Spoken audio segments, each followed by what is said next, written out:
নাজমুল হাসান শান্ত, তাকে নিয়ে দুইটা কথা বলি।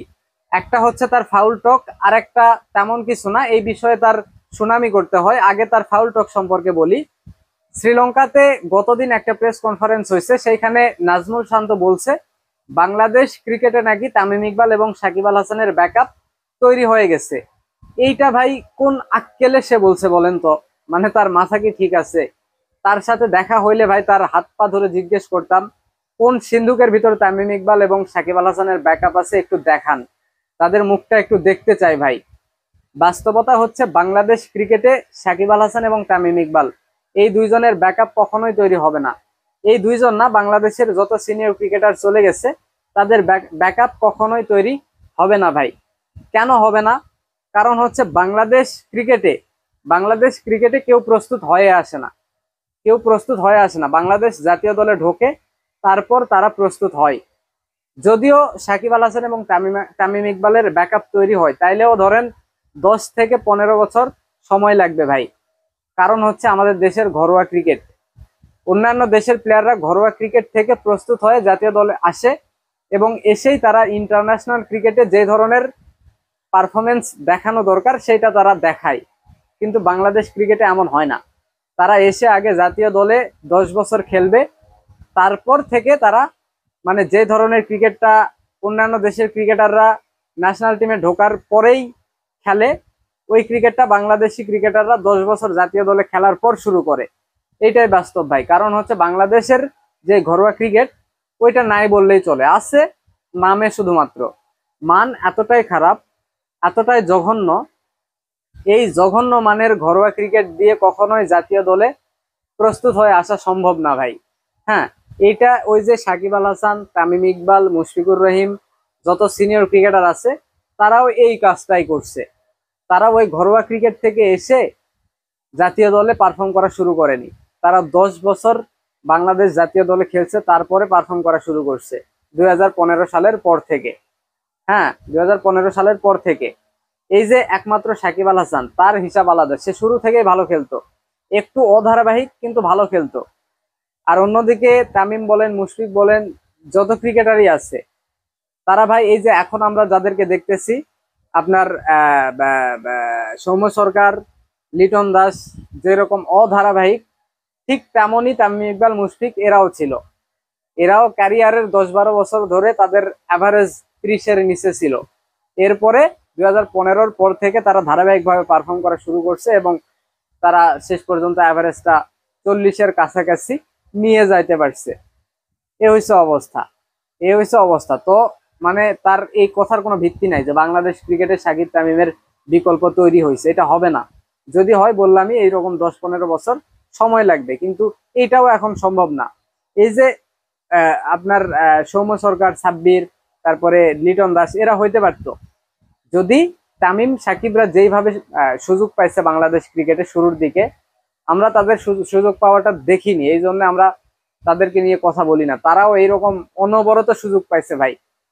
কিন্তু এই যে কি বলে লিটন দাস, সৌম্য সরকার, সাব্বির এরা এই সাকিব তামিমের মতো ক্যারিয়ারের শুরুতে যেইভাবে তারা সুযোগ পাইছে এইভাবে পায়নি। তারা এই যে বাদ পড়ে, মাঝে মধ্যেই দেখা যায় তারা বাদ পড়ে, কিন্তু সাকিব তামিমরা বাদ পড়েনি। তো যেহেতু এইটা বর্তমান ক্রিকেটে হচ্ছে না, সো আশা করা যায় বাংলাদেশ ক্রিকেটের ঘরোয়া ক্রিকেট যতদিন না ভালো হবে, যতদিন না মান ভালো হবে, ততদিন আসলে তাদের ব্যাকআপ পাওয়া সম্ভব না। আর একটা বিষয় হচ্ছে নাজমুল শান্তর যেই সুনাম করতে চাইলাম, এই যে শ্রীলঙ্কার বিপক্ষে প্রথম টেস্টের প্রথম দিনে যে দুর্দান্ত ব্যাটিংটা এই শান্ত করছে, তাই তার ব্যাটিং দেখে মনে হয়েছে যেন বিশ্ব সেরা কোনো ব্যাটার ব্যাটিং করতেছে ভাই, এত সুন্দর লাগছে। তার শর্ট সিলেকশন বলেন, সবগুলা একদম ঠান্ডা মাথায় কি সুন্দর ব্যাটিংটা করছে। তার শটগুলাও দেখতে অসাধারণ লাগছে। মনে হচ্ছে যে মানে এত ভালো ব্যাটার বাংলাদেশে থাকতে বাংলাদেশ ক্রিকেটের অবস্থা এরকম কেন? ওই যে সমস্যা ওই জায়গায়, বাংলাদেশের ক্রিকেটাররা ধারাবাহিক না। শান্ত যদি ধারাবাহিকভাবে এই পারফরমেন্সটা বাংলাদেশকে দিতে পারতো, তাইলে কি বাংলাদেশ ক্রিকেটের অবস্থা এরকম হয়তো? শুধুমাত্র শান্ত না, বাংলাদেশের সকল ক্রিকেটারই অধারাবাহিক। মানে এমন একটা সিস্টেম হয়ে গেছে বাংলাদেশ ক্রিকেটে, ধরেন আপনি যাদেরকে নিয়ে সমালোচনা করা শুরু করবেন, হ্যাঁ, যাদেরকে সমালোচনা করতে করতে এমন একটা পর্যায়ে আসবে তাদেরকে এখন বাদ দেওয়া হবে হবে ওই সময়টাতে দেখবেন তারা ধুম করে একটা ভালো ইনিংস খেলে দিবে। হ্যাঁ, তাদের আর বাদ দেওয়ার সুযোগ নেই। এটা হয়। এই যে তাওহিদ হৃদয় ধরেন, তাকে নিয়ে এত আলোচনা এত আলোচনা এত আলোচনা শুরু হয়েছে, তার ফর্ম নাই, হ্যান ত্যান। ইন্ডিয়ার বিপক্ষে একটা সেঞ্চুরি মেরে দিল চ্যাম্পিয়ন ট্রফিতে, তারপর থেকে তাকে নিয়ে আবার কম কথা হয়। এই যে এখন আবার সে খুবই খারাপ করতেছে, তাকে নিয়ে আলোচনা হচ্ছে। দেখবেন হুট করে একটা ভালো ইনিংস খেলবে, আর তাকে নিয়ে আলোচনা হবে না, আবার সে খেলা শুরু করবে, আবার ওই রকম ম্যাচের পর ম্যাচ খারাপ করবে, আবার আলোচনা শুরু হবে। একটা ম্যাচ ধুম করে ভালো খেলবে, আবার আলোচনা বন্ধ। ঠিক সেম নাজমুল শান্তকে নিয়ে অনেক বেশি আলোচনা হচ্ছে। হ্যাঁ, সে কেন টি-20 দলে, সে কেন ওডিআই দলের, সে কেন ক্যাপ্টেন, নানা রকম আলোচনা হচ্ছে। রান করতে পারতেছে না, তার ব্যাটে রান নেই। এই যে হুট করে শ্রীলঙ্কার বিপক্ষে একটা ভালো ইনিংস খেলে দিল, এই খেলাতে তাকে নিয়ে আর আগামী কয়েকটা ম্যাচ আলোচনা হবে না। এই কয়েকটা ম্যাচ সে হয়তোবা খুব খারাপ খেলবে, ভালো খেললে তো ভালো, আমরা চাই ভালোই খেলুক। খুব খারাপ খেলবে, তারপরে দেখবেন আবার যখন আলোচনা শুরু হবে ভালো একটা ইনিংস খেলে দিবে। এটা বাংলাদেশ ক্রিকেটে এইটা হয়ে আসতেছে ভাই। তো এই ধারাটা বন্ধ করতে হবে।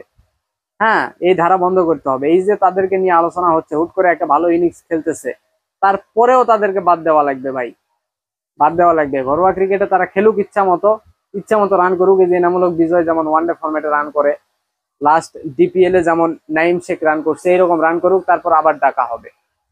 ইন্ডিয়ান ক্রিকেটে চিন্তা করেন আপনি, এই যে ঈশান কিষান, মনে আছে নাকি চট্টগ্রামে বাংলাদেশের বিপক্ষে লাস্ট ওডিআই সিরিজে 210 রান করছিল। তারপর থেকে ইন্ডিয়ান ক্রিকেটে তার দেখা পাইছেন? পাননি। 200 রান করার পরেও বাদ দিছে।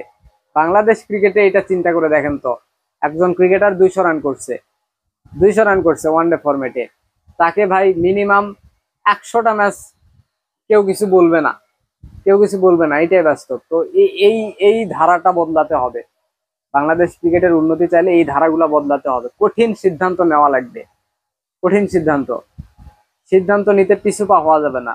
কে কি বলবে, কি আলোচনা শুরু হবে, এইটা ভেবে লাভ নেই।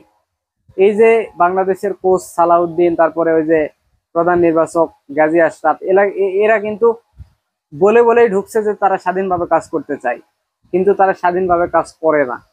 তারা নিজেরাই স্বাধীনতা চায়, কিন্তু তারা স্বাধীনতার মানেটা বোঝেই না। তারা ওই যে মানুষ কি বলবে না বলবে, কি সমালোচনা হবে, এটা নিয়েই তারা পড়ে আছে। হ্যাঁ, এটা নিয়েই পড়ে আছে। এই হয়েছে অবস্থা। দেখবেন কোনো ক্রিকেটারকে নিয়ে খুব বেশি আলোচনা হচ্ছে, ধুম করে দলে ডাকছে। আবার তাকে নিয়ে আলোচনা হচ্ছে, কোনো কিছু নাই, হুট করে তাকে ডাকা হলো কেন, তখন আবার দেখবেন তাকে বাদ দেওয়া হচ্ছে। মানে তাদের নিজস্ব কোনো প্ল্যানিং নেই, তাদের নিজস্ব কোনো প্ল্যানিং নেই। এটাই হচ্ছে বাস্তব।